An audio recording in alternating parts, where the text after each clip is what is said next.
Our last away day in the Premier League this season takes us to the south coast as we face Brighton and Hove Albion at the Amex Stadium. Fresh from our first league win on our travels in 3 months against Nottingham Forest at the weekend, we currently lie in 7th position with 2 games to go. We are level on points with Newcastle in 6th, with the Magpies playing at Old Trafford tonight at the exact same time. The game today and the final one of the season at home to Bournemouth on Sunday are both must wins as we look to secure Europa League football after a roller coaster of a season. In the reverse fixture against Brighton at Stamford Bridge in December, Chelsea played the whole of the second half with 10 men, after Conor Gallagher was sent off in the first period following 2 bookable offences. We still managed a 3-2 victory, thanks to an Enzo Fernandez brace and Levi Colwill's first and hitherto only goal for the club. The Seagulls have had a torrid, injury-ridden season.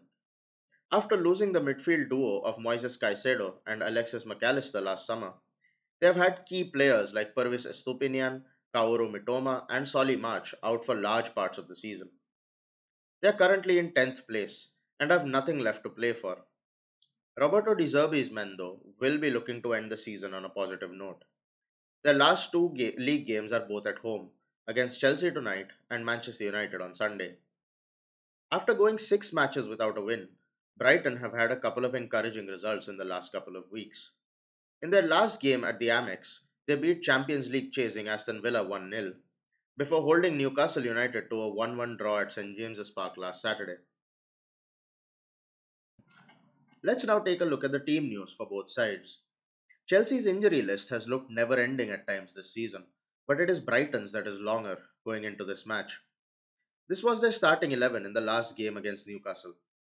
Julio Enciso and goalscorer on the day Joel Veltman both came off with injuries during that match and are doubts against Chelsea. At right back, there could be a start for former Blue Tariq Lamptey. If Enciso is unfit to play as the number 10, either Adam Lallana or Jakub Moder could start. Joao Pedro, who scored the winner against Aston Villa 2 weeks ago, sat out the game at St James's Park through injury. The Brazilian could be back fit against Chelsea. Mauricio Pochettino, on the other side, has on his hands what we would call a pleasant headache, with a whole host of players returning from injury. Malo Gusto, Christopher Nkunku, Raheem Sterling, and Reece James all came off the bench and influenced the game heavily against Nottingham Forest. There is, however, also the fact that the 11 without these individuals has also been clicking in the last few weeks, with Marc Cucurella inverting into midfield from left back. This has particularly worked well against teams that play with a back four and press high, for example, Aston Villa and Tottenham. Brighton fit that criteria as well, and so it could make sense to go with an unchanged lineup. Nkunku and James are coming off the back of long-term injury absences and will likely not feature from the start. If Gusto starts at right back, relegating one of either Trevor Chalobah, Thiago Silva, or Benoit Badiashile to the bench, it will mean Cucurella staying in a back three during build-up. Gallagher will then form the double pivot with Caicedo to make the 3-2-5 shape going forward. Sterling for Mikhailo Mudryk on the left wing is a like-for-like change, and with both players getting on the score sheet against Forest, it will be interesting to see which way Pochettino goes here. Despite all their injury concerns, Brighton are a team that stick to their principles of pressing high and building out from the back.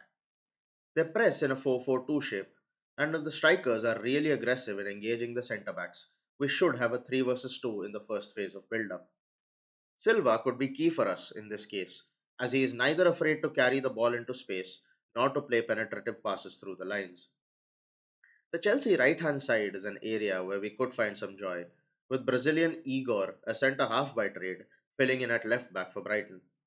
If Gusto starts, this is an avenue of attack we could see a lot of, especially with Simon Dingra not particularly adept at tracking back. The season may almost be over, but the two remaining games are hugely significant for Chelsea. A top 6 finish to secure Europa League qualification for next year will be a very big confidence booster, especially with some key players coming back from long term injuries. If the likes of James, Nkunku, Wesley Fofana, and Romeo Lavia can remain available for selection with regularity, this Chelsea side will definitely go up by a couple of notches. It's not going to be a straightforward game by any means, and our away form in 2024 is nothing to shout about. However, with Brighton having nothing left to play for, the right level of intensity and desire should be enough to get us over the line in this one. My prediction for the game is Brighton and Hove Albion 1, Chelsea 3.